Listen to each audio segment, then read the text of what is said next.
Welcome to episode 184 of the forestallover podcast.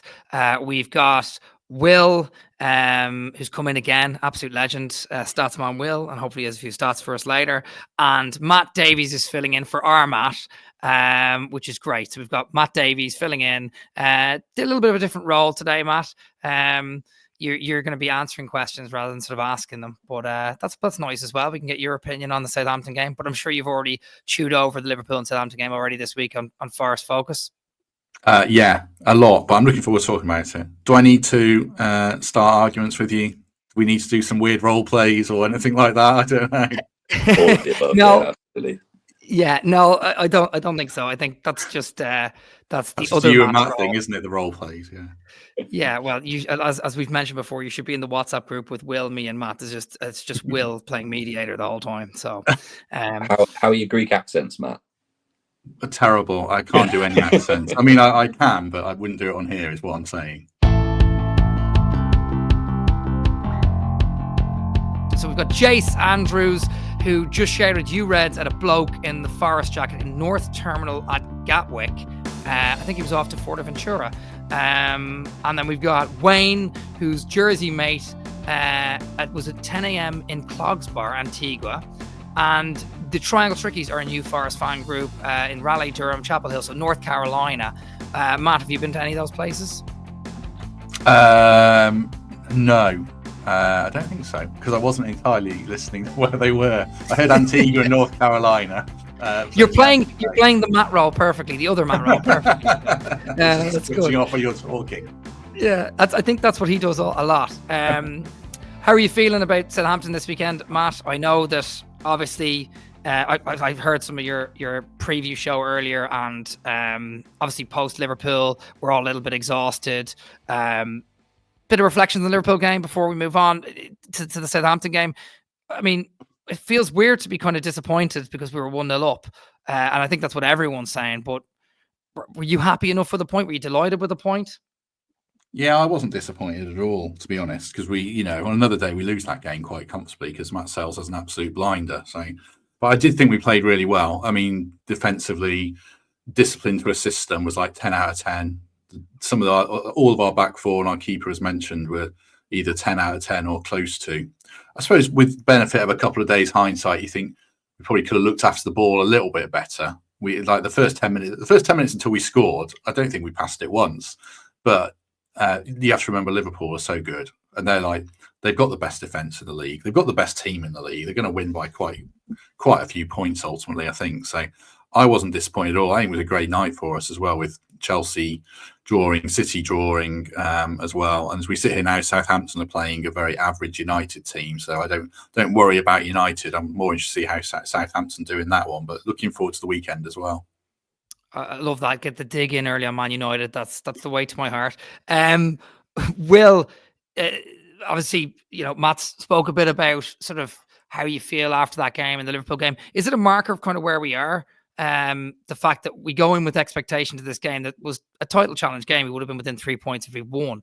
But now we go in there, we battle really well. We by all accounts nearly win the game. I mean, Liverpool nearly won the game as well. But is it kind of a marker of where we are? And is it, you know what I mean? Yeah, absolutely. I mean, I remember I left the pub and I was feeling a little bit disappointed that we didn't get more from that game. And I know that sounds like a crazy thing to say, but I thought that we could beat them. We'd already beaten them before. I do think that they'd wised up a little bit from when we played them at Anfield, and they were a bit better prepared for us. But even then, they couldn't break us down over the 90 minutes and the extra 7 minutes extra time as well. So yeah, I was a bit disappointed, but if you got to look at where we are now to where we were a year ago, a point against Anfield, a point against Liverpool is a very good point. Whether it's at home or away, you take that any day of the week, I suppose. So it's a bit of a shame that we can't really, we haven't mounted like that much pressure on them for the title race, and I think that sort of feels like it's going to be an insurmountable amount now. But there is still a long way to go. But yeah, I think a little bit disappointed, but I can't fault any of the performances that I saw on the pitch at all. I thought everyone played brilliantly. Yeah, I thought it was. Look, I was delighted. If I'm honest with you, I think you go into those games and you've gone on a hot streak run, beating the likes of Wolves, Everton, all these teams that we were kind of at the time expected to beat because we were on such a good run and we were a better team than those sides. And then you go into this game, the expectations built up. There was lots of promos and everything beforehand, and you think, oh, don't go in and just lose like we did kind of against Arsenal or City. And we really put it up to them, and we're still undefeated in like 8 games, including the FA Cup. So yeah, really proud of the team. Coming into Southampton, Matt, straight onto that, because everyone spoke about Liverpool game of death. Coming on to that, is this a game where we try and take more possession, or do we give it back to them? I did a little bit of research before this, and I noticed Southampton's last 3 games they played, they had more possession than the opposition.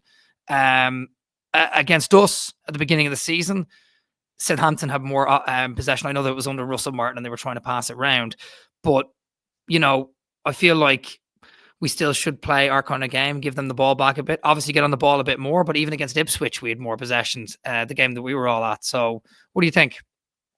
No, I think we stick to what we do. Possession's an ego thing, increasingly in football, I think. I don't think, if we're saying we need to have more of the ball and, control it against Southampton, I think that's just a bit of arrogance. We should stick to what we're good at and control the game without having the ball, which is what we've done all season. If we do that, if we do that, and if our players are all 8 out of 10s, they don't need to be 10 out of 10s. They're 8 out of 10s or 7 out of 10s, then we should win the game comfortably. If you look like after Liverpool, if you could pick a fixture, then this is the one you want, because that was so mentally draining. The only issue is, was it so mentally draining? It's a bit of after the Lord Mayor's show, but like we were just saying on our podcast today, the people saying that's old Forest, and I don't think that new Forest do that. I hope they don't. I'd be really gutted if they do, but we should win the game comfortably. But there's always that what if, I guess, isn't there? As a football fan and as a Forest fan, there's always like, what if we don't show up? Yeah, and also what if Southampton do show up? I mean, like, is there a danger of, and I'll throw this back to you, Matt, is there a danger of maybe them coming out sort of all guns blazing, nothing to lose, kind of like they did against Arsenal a couple of years ago when Arsenal were in the title race back then for the first time, and they drew 3-3 and they came out and scored 2 early goals at the Emirates. I remember that game, it was just before ours. Is there a worry about that, Matt, at all? Or are you analytical like Temps was on your podcast today? If they get a result against United tonight, then it gives them something, because they were so bad against Brentford. I've got to believe they're going to be better. I can't see it. I mean, even if they come out at us, that doesn't bother me, because we soak everything up. That in fact, if they come out, I think that's great, because that leaves space to attack them on counter attacks. So no, that doesn't worry me. I think it's all about us on this game. Often, I'm stealing what Pete said on our podcast here. Oftentimes we worry about the opposition threats, but this is the game where it's about what we do, and if we deliver what we can, then it should be our day. Like I say, you never know, but it should be our day. Yeah, absolutely. Will, what are your thoughts on Southampton? Are you worried any danger, man? I wouldn't say so, really. I don't want to be disrespectful of Southampton, but I don't see. They're not really renowned for their attacking, particularly. Maybe Cameron Archer, I guess, would be the only danger man I could see. But yeah, I mean, the first time we played them at the start of the season, they had 65% possession against us with 6 shots, and we had obviously 35%, and we had 23 shots. So I'm sure it won't be quite as crazy as that stat suggests it will be this time around, because I imagine Jurek will be slightly different to Russell Martin, but I don't think we've got anything to fear. The squads are still the same, and I think, yeah, if anything, ours is improved by the fact that we're flying high and we're a lot more confident than we were when we played them at the start of the season, and perhaps they're lacking in confidence because they are doing as they are. Basically, they're rock bottom, right? So, I'd imagine any sort of early season belief is evaporated. So I think this is going to, and we're at home as well, right? So I think we just go out and play our game, and that should be enough. Dibling's a good player, isn't he? Like, if you had someone who could dribble through 3 of our players in the box and smash one in, Dibling's the kind of player that could do that. Yeah. It's the players around who have probably been the problem. Like him, and I think Fernandez in the midfield's good, and Kyle Walker-Peters is good, and Aaron Ramsdale's sort of good. Well, he is good, but it's not enough in the Premier League. Will doesn't agree, but yeah. Okay. Will used to be a goalkeeper back in the day. Okay. Although I was massively wrong again. Like, I have to eat my hat because I didn't think Sells would be up to much, and look at him now. So yeah, I can be wrong, obviously, because I have to take a full 180 on Sells. He's been incredible this season, and I didn't think he was up to much when we signed him. So yeah, maybe I just can't pick goalkeepers. Maybe that's my issue. But Nuno certainly can. Just on Sells, that game the other day, I mean, obviously there was a couple of saves in the game, and the one that got me was obviously Salah tried to curl one top corner. Sells probably should be saying that, and he did. But there was a save. I think it was Szoboszlai through the legs of another player, and it sort of, or was it Gakpo, where it deflected and then low to the left, he still pushed it wide. And I don't know, it's not just today, it's the Wolves game. He was brilliant. He had a couple of really good saves first half. Those are the moments that keep you in the game, and he's been doing that consistently for the last sort of like 8 to 10 weeks. Like, he's playing like he's the best keeper in the league right now. Like, Matt, I'm full of praise for Sells. We never expected this to happen, though, did we? No, because there wasn't much evidence that it would happen, really. Like in Strasbourg, looking at his stats in Strasbourg, which Will probably know better than me, his save percentage was pretty average in the French league, and he came here and it was pretty average initially in this league. But I think he's got a better defence in front of him, but he looks more confident. He rushes off his line better than any keeper in the league at the moment. The saves he made from Jota, they were top class, and the one you referenced from Gakpo was probably the best one. I'm probably missing more, but he's making match-winning saves, which he probably wasn't comparative to Turner, and obviously Vlachodimos didn't seem to save anything. So yeah, he's exceptional. I mean, you put him in any team. If you put him in the Premier League team of the season right now as a goalkeeper, I can't think of anyone who would be ahead of him. I'm literally thinking off the top of my head. He's the most consistent. I mean, Quivon Keller was in for quite a few weeks with Liverpool. Obviously, Alisson's world class. Raya hasn't quite been good. He's been good, but it's not to the same standard of what Sells doing. The Leicester keepers to me, I would say as well. But not on great. Yeah, he'll be at Chelsea next season, won't he? He's really good. Probably. Yeah, another one of their keepers. Yeah, I would say though on those saves though, the one that he came out to Jota, there was another one he came out to, which for me was the pick of the bunch actually. He came out so quickly to the right hand side of his goal, and he spread himself. He must have made about 6 yards out in about a second. It was incredible. Yeah, it went off him and then off Aina, I think. Yeah, off him and then off Aina. Yeah, I think that's the one when he was sprawling out. Yeah, it had Peter Schmeichel-esque written all over it. That is beautiful. Yeah, it was class. He's just been unbelievable. And to go from sort of Matt Turner and Vlachodimos to him, like you said, Matt, it's kind of remarkable. I remember doing, I think we did the window show on Forest Focus a year ago, and we were talking about Sells coming in, and I think it was me, you, and Temps, and you were saying, Matt, that how unremarkable it was, and Will was saying the same thing when he came in. Will goes, well, I've looked at the stats. He doesn't, this is not going to be. It'll be a little bit of an upgrade, but nothing much. And we were all kind of wrong. It's kind of like the Chris Wood effect, isn't it? Yeah, they looked at a ton of keepers before they signed Sells. They bid for loads. I mean, they bid for Kelleher loads of times, I'm sure, and lots of others. He was well down the list, but I think what he was probably a steady pair of hands. Like, he'd made almost no errors in 5 years that had led to a goal, and obviously with Turner that was the problem. So you knew what you were getting. He's a bit of a Ryan Yates type keeper. You know exactly what you're going to get from him. But he's elevated his game, to a whole other level that I didn't think he had in him, to be honest. So fair play to him. Yeah, I didn't know what we were going to get from him. Even though the distribution, like there was a ball he played out in the Wolves game across to Callum Hudson-Odoi, which set up that goal for Wood. And it was like straight from the keeper. Those diagonal balls are really good from him. But anyway, back to Saints. Do we have to score first? Obviously against Southampton, it's a little bit different, but in most of the games, everyone talks about us scoring first and how we were able to hold on to a lead. Against Villa, we didn't. We were down 1-0. We had about three times we had the ball in the back of the net in the last 10 minutes, and we really pushed on. We kind of have a strategy for everything, don't we? But scoring first is paramount. You don't want to go down early against Saints this weekend. I guess not. I mean, no one wants to go down early, full stop. But going down earlier rather than late is better, because I mean, Southampton's defensive stats are slightly better than they are as an attacking stat. So I think I don't know. Like even if we go down early, I fancy us to have enough time to bring it back, and I just think over the course of 90 minutes we'll have enough. Now, like they're going to be more intense in their pressing than they have been at the start of the season under Jurek, or Jurek, however you pronounce that.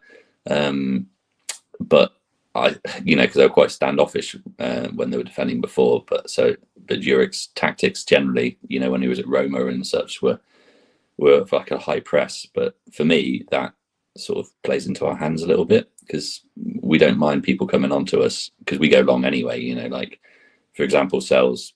There's a stat from I think it's like November time or so about who's the most direct team.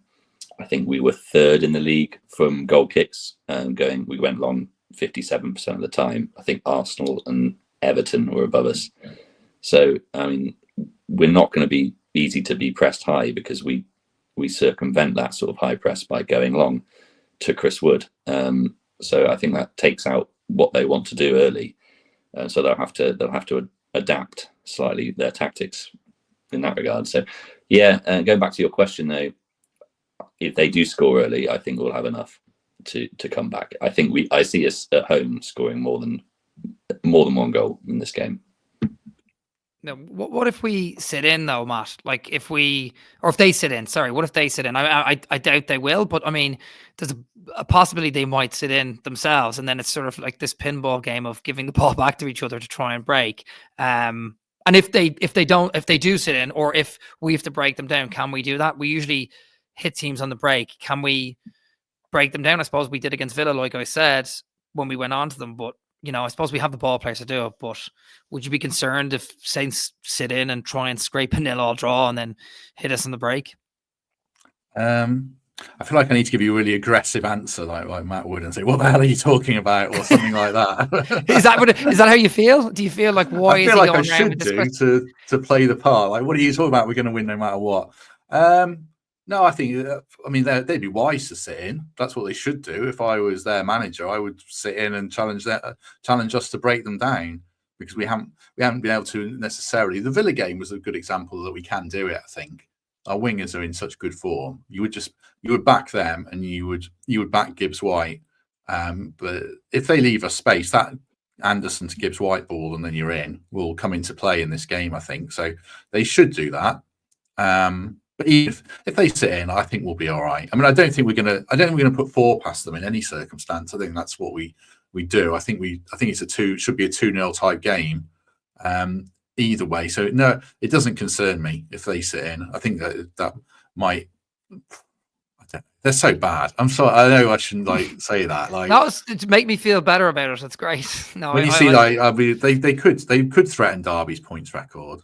They might. I'm worried they're going to beat United now. Now I've said that. I'd rather no. I'm fine with them beating United and coming out complacent against us. I would love that, but I don't think they will. That's not going to happen. No, we've got so many times. We've got 100% record against them in the Premier League.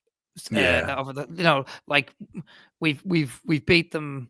We beat them only by 1 goal each time, though. 1-0 away here, that 4-3 famous nervy game, and then the 1-0 away when Taiwo scored. But I know that means nothing. I feel like you're just jinxing this right now. No, but you mentioned 100% record. I don't think those games are relevant, really, anyway, because they were different managers, different seasons. There you go. That's more like Matt calling me out. The other Matt. Yeah. The one we played earlier in that was the second game of the season as well, before either side had settled into a rhythm, so that was probably slightly less relevant. I mean, also, I don't know. I wish they weren't playing United, because they were still fresh in that Brentford game where they were. That was like, I remember when Sheffield United lost 8-0 at home to Newcastle. They were as bad as that. They should have lost by 10 in that game. So I think they're pretty terrible. But they'll have a performance in them, or a few performances in them in the season, and you just hope it's not against us where they do show up and make it difficult. So, yeah, but I think, we'll be fine, I think. Because that first game we played against them, so you say it was the second game of the season? Yeah, first away game. We draw with Bournemouth, haven't we? Was it their first home game then? Yeah, it was. Yeah. Back so in the Premier League, imagine that then. That the atmosphere would have been as good as it's going to get at Southampton then. Yeah. Still nullified it and took out a 1-0. I just think now the teams are so different from that, in our favour essentially. So yeah, I can't really. I know this, like, we're going to get mugged off potentially, but I can't see us losing it. I can't see it being anything but other than a routine win. And I know that's quite disrespectful, but you just got to look at the table. That tells you what you need to know. Well, you just want to beat all. You want to beat all the lower teams. You want to beat all the promoted teams as soon as they come in. We've already done that the first half of the season. Beat Leicester, beat Ipswich, beat Southampton the first time round. So you just kind of want to get those games out of the way, get those 3 points on the board, and it kind of feels like there's more jeopardy now because we're not mid-table, we're top 4 right now, and I feel like these are it's like when you watch Arsenal play that Southampton game a couple of years ago, you think, right, they should be nailed on for those 3 points. That's how I feel about us now, kind of. We're kind of in that bracket. You're right, but it's not even, like Will says, it's not even the league. It's not even the league table. It's not like if they were Ipswich or Wolves or something on that number of points, then I'd be more worried. They've got 6 points, and they're so far below the other teams in terms of everything you've seen from them in points, and their numbers are a little bit better underlying numbers than the points they've got. So there is slight word of caution there. I think the only thing is about pressure and expectation. There comes a point where we're expected to win and the Champions League thing becomes ever more real as the games tick down. This is probably the first of them where we're massively expected to win the game. We've got Bournemouth, Brighton, Fulham, City, Arsenal coming up, a really difficult run of games where we'll go into them thinking, a point's not too bad. We'll be all right if we can nick a few wins. This is one way you think you've got to win. And that's probably an expectation that the players haven't had, I don't think, this season. So that's probably the big sort of a different challenge in itself in this game. Yeah, I'd flip that on its head as well by saying that, we've got something to play for. Whereas Southampton, I think they know they're down already, essentially. I don't think they've got anything to play for, really. Apart from looking to try and put themselves in the shop window, which isn't really a team mentality; it's more an individual mentality. So, I don't know. Like, maybe that loosens them up a bit, but I don't think that they're going to have that sort of bite and steal. If we get an early goal, I think the heads will drop, and it should be routine from there. You would hope. I mean, that's the thing about loosening them loosening up. That was my only kind of worry. But I suppose. I don't know. Will, I think last time we did this show, Matt was on the Southampton one last time. I think that was the last time Matt Davies was on with us. And I feel like we were more confident then than we are now, and we should be more confident now. We're in a rhythm. We've been in the top 4 for about 6-7 weeks. I'm more confident. You're the one that doesn't sound that confident. I don't know. Yeah, you're more confident than I was. I am confident. I am. I haven't even said. Don't twist it around on me. No. I am confident. I do think we're going to win this weekend. It's just you kind of, as Forest get better and better and better. As I said, you want to get those games out the way. You want to get the 3 points and then move on to the other ones that are touch and go. Anyway, I think we'll win the game. I do think we'll win. I just playing devil's advocate. Because I suppose you have to. We can't just say, we're definitely going to beat these, like Luton, who were useless. But anyway, expectations, you were saying, Matt. Speaking of that, like, where do you, like, I'm not trying to put you in the spot here, but not where do you think, where do you believe that we'll finish now? Because you said to me in WhatsApp the other day, you said to me, Chris, I do think we'll get Champions League. And I think you referenced in the post-match the other day as well. You said, you do think we're going to get Champions League now. And then obviously the next day Newcastle played and they're flying, and obviously Arsenal won their game, and top 5 should be Champions League. But where do you actually believe at this moment in time, and this will change, where do you believe we'll finish roughly? I still believe we will get in the Champions League. I've got the table in front of me. I wasn't being rude, and I was just getting the table up. I mean, there's a clutch of teams, 5th to 8th, Chelsea, City, Villa, Bournemouth, who are on 37 to 34 points. I think the longer Villa stay in the Champions League, the better that is for us. I think Bournemouth are really good, but they haven't got a striker, so they'll have to buy one. So if they don't, that favours us. City haven't bought a midfielder yet. The clock's ticking. I think they have to buy a central midfield player. They're buying Marmoush. I've seen that's confirmed, and he's going to be the Julian Alvarez type right-sided forwards, whatever he was. So that improves them. And I watched Chelsea v Bournemouth before our game, and they've got flaws. I think Newcastle are really strong, and I think Newcastle will finish above us, and I think Arsenal will ultimately finish above us. So I would have us finishing 5th, or the heartbreak, which isn't heartbreak at all, but you know what I mean, finishing 6th and getting the Europa League, which is still brilliant. But I think it's going to go really right down to the wire, and that we've got Chelsea at home on the last day, and that could be a Champions League decider. You never know. But I've got every faith we'll get in the Champions League because of how strong we are defensively. We're so hard to beat. I don't think we'll lose too many more games before the end of the season because of our whole structure and setup. Yeah, I mean, it's crazy to think that you're like you're saying heartbreak is 6th. I'm like, wow, that's where we are. But I mean, if it's not just the results, it's the performances as well. Obviously, everyone's still healthy, and we still have the January transfer window to back us up. I think for me, as you mentioned with Villa are still in Europe. Arsenal are going to be going back into Europe. Liverpool obviously will, but they seem to have the squad depth to deal with that. Newcastle have kind of been done a favour by Man United. Man United won the FA Cup and as a result knocked them out of the Europa Conference League. I don't think Newcastle could be doing what Chelsea are doing and playing 2 different teams in that. So it's weird. United won that battle, but they didn't really win the war because Newcastle have come back really strong now this season and have plenty of time. I suppose it all depends on Isaac's fitness. But what about you, Will? Expectations? What do you think is going to happen?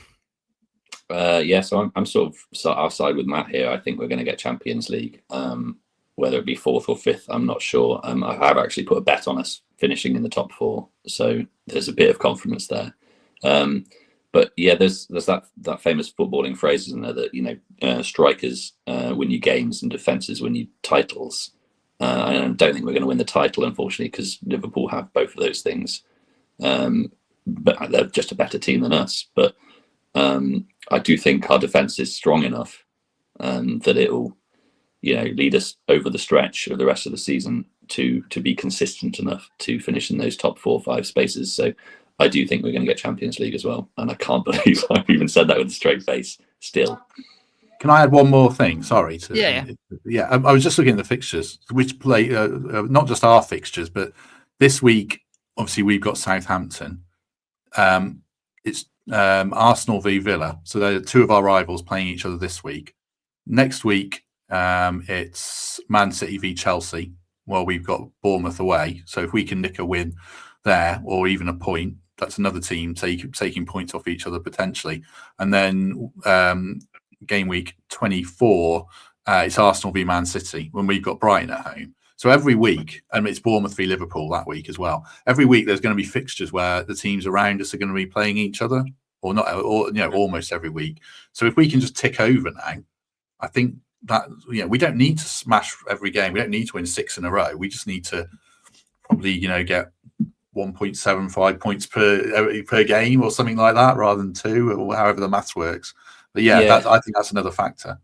It's like a race to 70 points, right? And we've got a head start.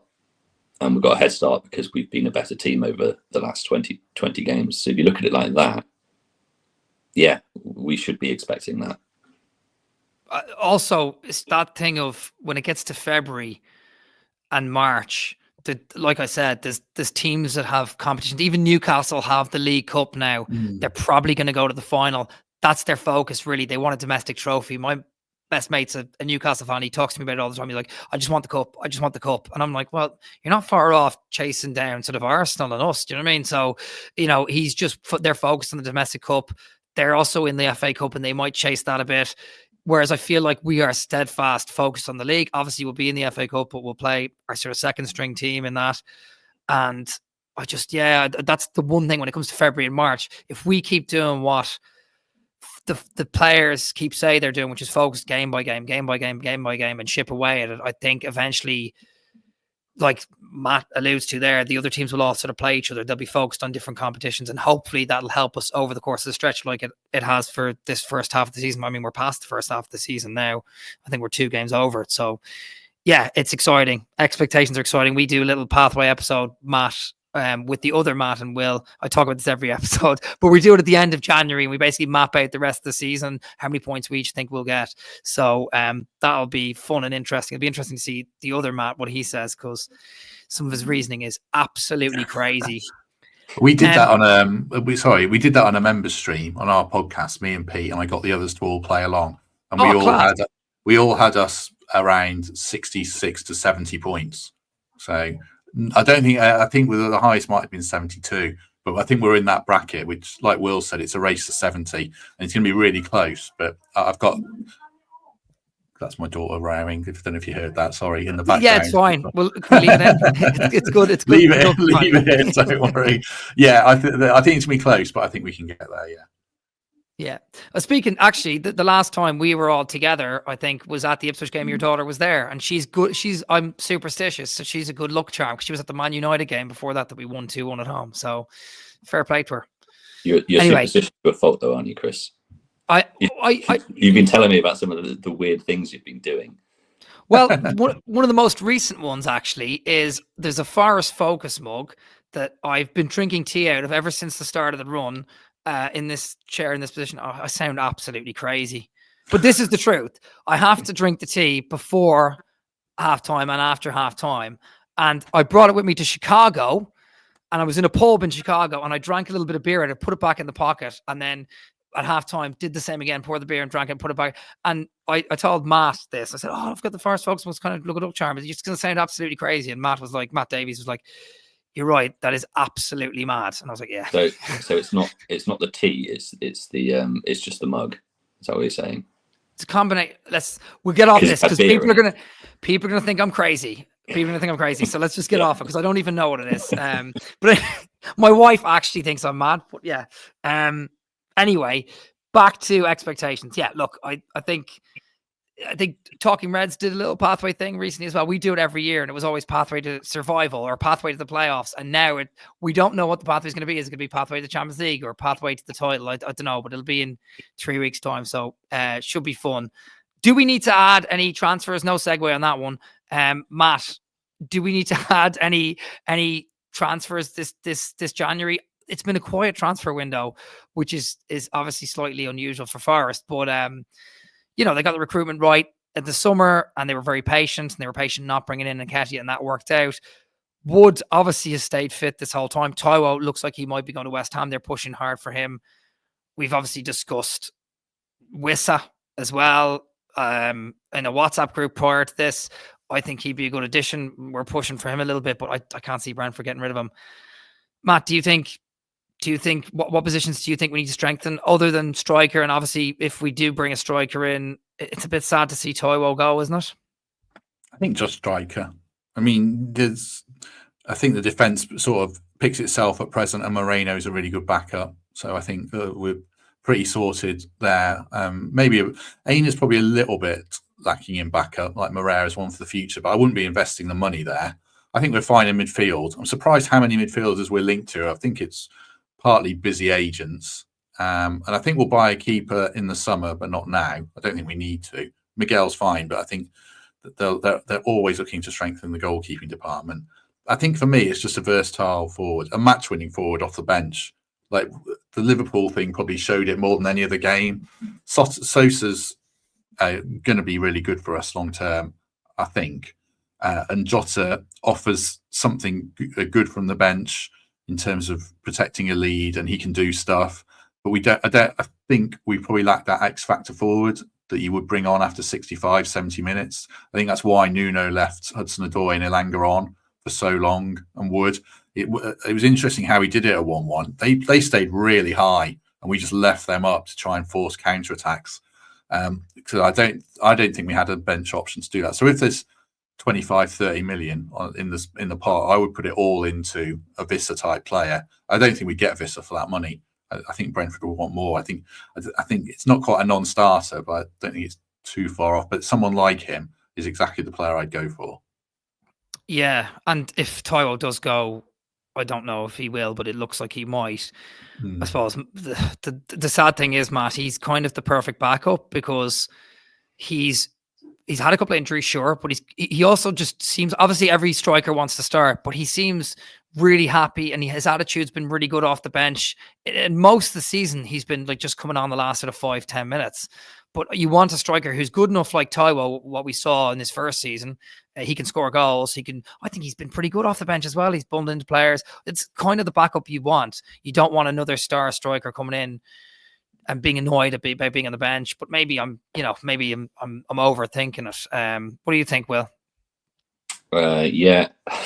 So last season, I remember describing Taiwo, and this was before Chris Wood turned into Pele. I described him as being like Chris Wood, but with more pace.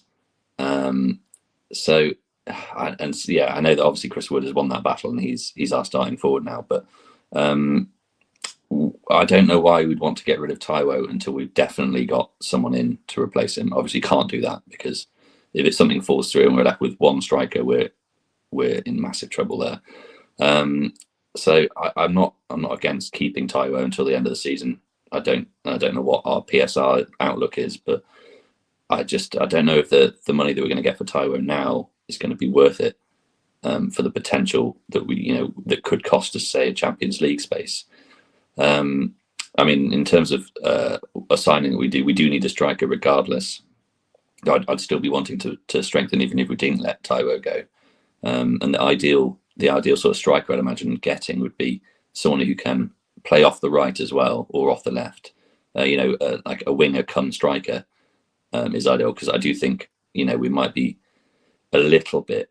There's a little bit of a drop off, I think, with Hudson-Odoi and Elanga to Sousa and Jota. And I think that kind of killed two birds with one stone there. So yeah, I'd just a fast striker / winger would be my ideal there. Wissa kind of fits that bill, though, Yeah. doesn't he? And I know, Matt, you were saying 30-35 million, they might not take that, but I think he is in the last year of his contract. Is he 2026 his contract runs out? They're going to have to take the money soon. He's 28 years old, Yeah, but you'd be mad. In January, you've got to pay a massive premium. Brentford's season could fall off a cliff if they sell Vissa. They've got Thiago, who can't stay fit. They've got Kevin Schade, who is doing well, but he's not established. And Umo's not really a central striker. When he can play central striker, but he needs one alongside him. So if you're Brentford, same sort of thing. You've got to have a replacement lined up, I imagine. I don't think they're not going to push to buy someone when they've got Vissa, who's so good. I think Brentford will sell Vissa, and they might sell Mbumo. They might sell one, or if not both, in the summer. But I'd be really surprised if they did it now. And Arsenal are in a better position. Arsenal linked as well. They could pay over the odds. I'm not seeing them in any kind of PSR trouble. Do we want to spend, I don't know, 40 million? That is probably what Brentford would want on a 28-year-old. I think we should just offer them 10 million, like they did for Brennan and Brennan, Joe Warren. Yeah, just put the knife in. Even if it unsettles the player, I don't really care. Like, see how they like it. Yeah, we're in, as I've said to Ryan on Chief, I said, we're in the ascendancy now. We should just unsettle them. We're the big club. Well, we were always the big club, but we're above them in the table as well, which is nice.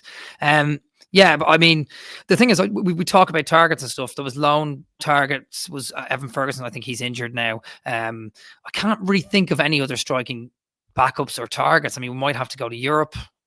We might have to dig back into Brazil. I don't know.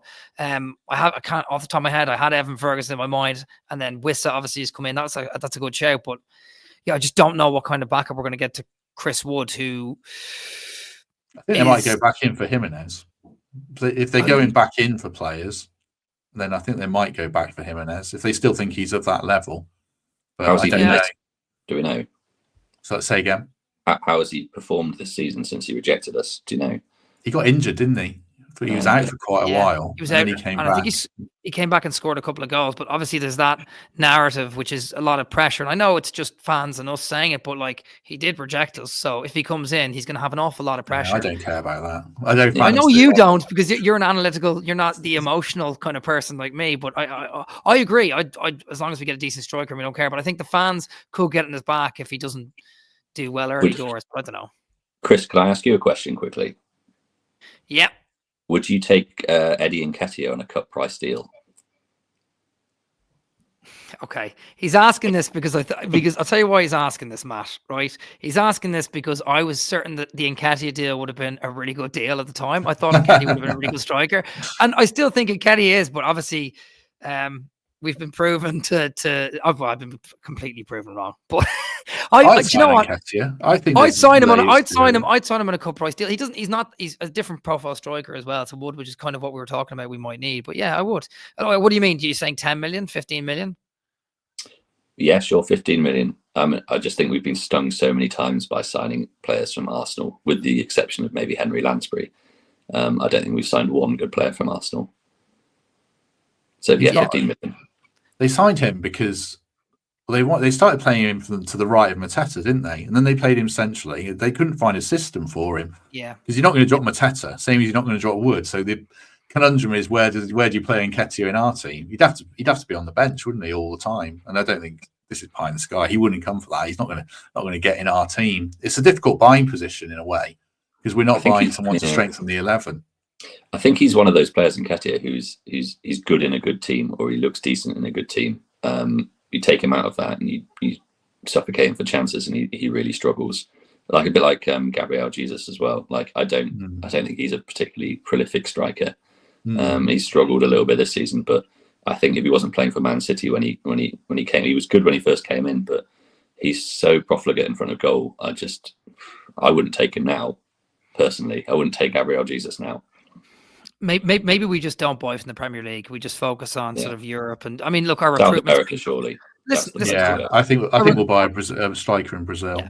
Our recruitment's been good enough in the summer that we can trust that they have something up their sleeve. You know, we've got half a month still to go, and I think we will definitely get someone in. But I suppose Matt, just really quickly on this, like we're trying to get Taiwo out to make room for the money to get someone in. Am I right in saying that?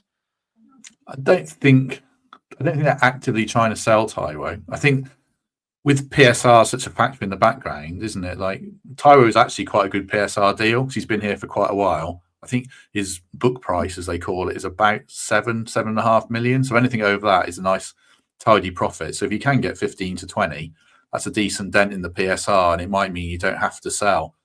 The crown jewels in our team are Murillo, Gibbs-White, Ilanga, I think when you put in that bracket now, of his market value, and Elliot Anderson.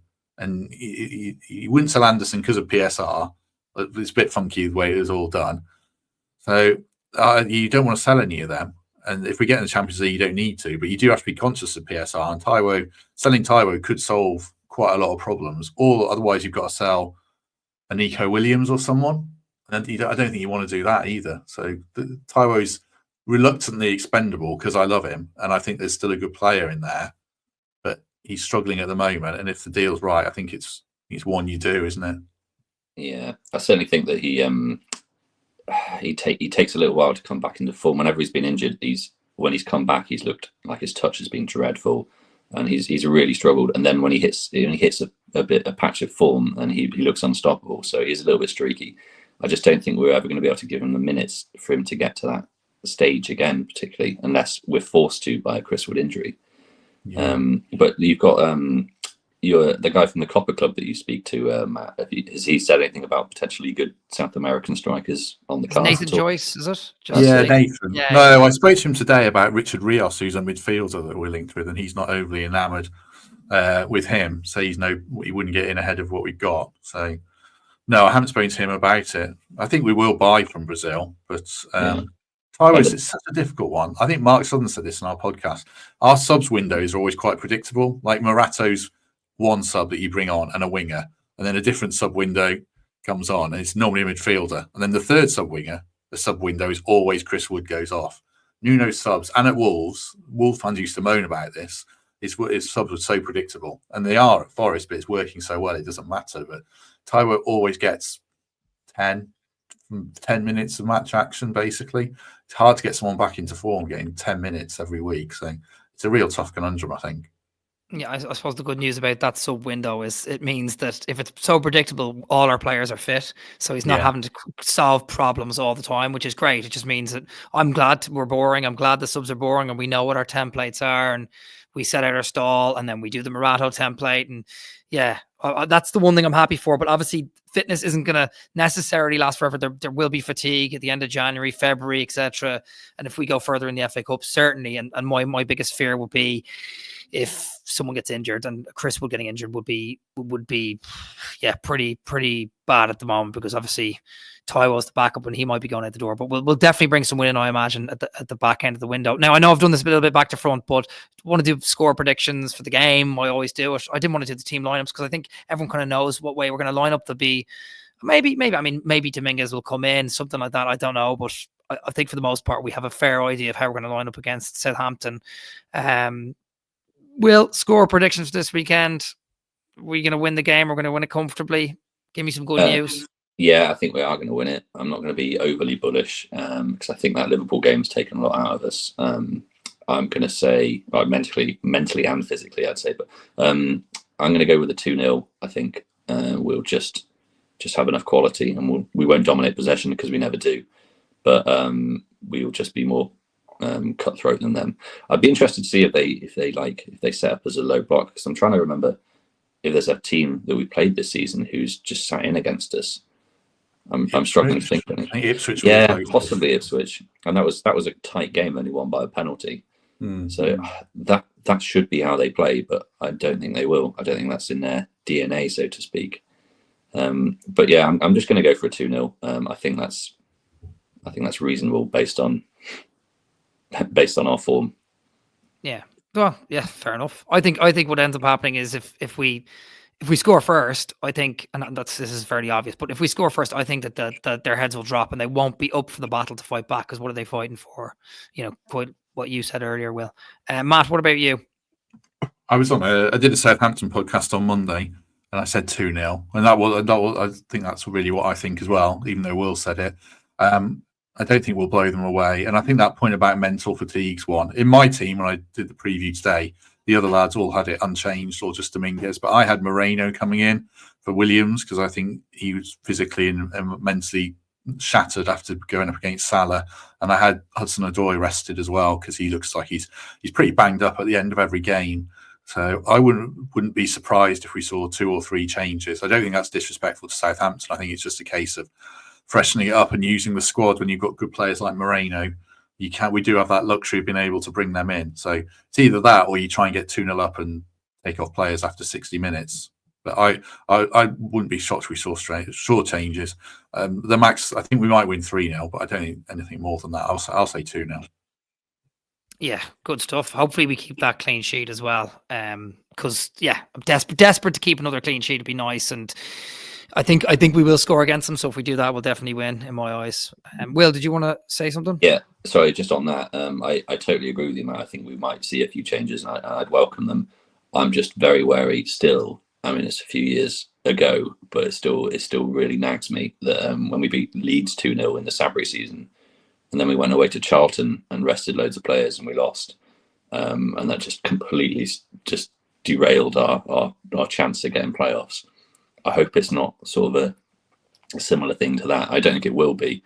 So I think our team's a lot less fragile today than it was then. But part of the sort of historic Forest fan in me is really nervous of us taking too many liberties. But I do think that even if we do make the changes, that we still have a stronger team than them and we're at home and we should beat them. But yeah, just a little bit. Maybe this is me being too cautious, but yeah. Can I interject and we potentially just re-record the whole thing? Because at half time, Southampton are winning 1-0. No, they're not. What? Yeah, they are. Ugarte, no, they're not. Ugarte own goal, assist Dibbling, and so Brighton are beating Ipswich. Well, that's good. That's good for me because Delit is in the guy above me's fantasy football team, so that's their clean sheet gone. Yeah, right there. That was an FPL thing in my head when I saw they scored, and no Bruno goal yet. But and Ipswich are losing to Brighton as well. It's slightly relevant because Brighton are up in that bracket as well. But thought it was quite funny even seeing the United fans now back in the basement after they get a couple of good results against good teams. But I think that's great. It's great to see. I think United will probably come back and win that game. But that's good to see Southampton giving it a go, and maybe I suppose I know it's not good to see Southampton giving it a go before us, but Southampton play us in 2.5 days time. So they play us on Sunday. Like they're going to be in this game now. they're going to be in this game now, so they're going to be battling for everything for the full 90 minutes. So they'll be exhausted, hopefully, tomorrow, and then that'll lead into the next day and the day after, and then hopefully we can just take them apart on Sunday. I hope. But yeah, who knows? But yeah, that's great. Thanks for interjecting. Lovely. A little bit of a live interjection against Man United there. Brilliant. I have a couple of friends who are Man United fans who listen to this and hate me as a result. But hopefully they don't get this far. Right, look, I better let you go because we gotta end this somehow. Will, do you have any plugs or anything? Do you want to give a shout out to Matt, who's in Hong Kong? Our Matt, he's out in Hong Kong. Do you want to give a shout out to him? No. Same as before. No, he's on holiday. He doesn't need a shout out. He's having a lovely time. So why would he need a shout out from me? I'm sure he's enjoying himself. I will say that there's a lovely Chris Wood song out. I don't know if you've heard it or not yet. By the Chris guy, the guy who used to do the Tifo podcast. It's worth a listen anyway. I'm not sure how you could make that into a proper chant, but still excellent regardless. It's been in my head for about 3 days now. So yeah, well, what's been in my head is the In Your Head zombie cranberry tune. Yeah, I'm absolutely loving that. By the way, it's just absolute class. And Arnie Slot even being asked about it in the interview afterwards, which was kind of in the post match, was interesting enough. But yeah, look, I will give a shout out to Matt in Hong Kong because he does listen to these when he's not on, and he always sort of says how everyone else is better than me in them every week afterwards. And he did that last week when you were on the week before with Chief. Will maybe I should Matt? Give him a shout out then. Yeah, give him a shout out, Matt. Hot on. Matt. Yeah, no. Well, I'm about to go to Matt Davies now, actually, but Matt Davies. Hot off the heels of a Guardian article. I know you probably didn't want me to mention it, but it's fine.